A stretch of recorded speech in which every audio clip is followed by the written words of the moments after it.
Sir உங்களுடைய அண்ணன் மகன் செல்வம் வந்து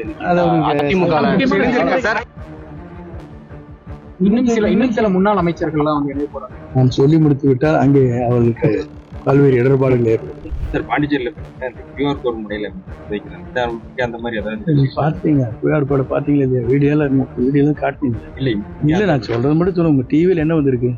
கியூஆர் கோடை காட்டிட்டு போனது காட்டினீங்களா?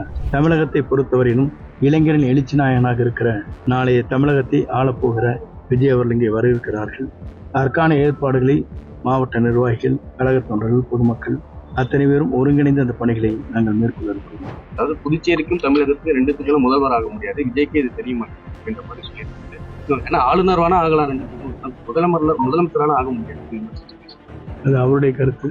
ஈரோடு மாவட்டத்தில் விஜயங்குளம் டோல்கேட்டுக்கு அருகாமையில் இருக்கிற நிலத்தில் மொத்தம் 19 ஏக்கர் இங்கே இருக்கிறது.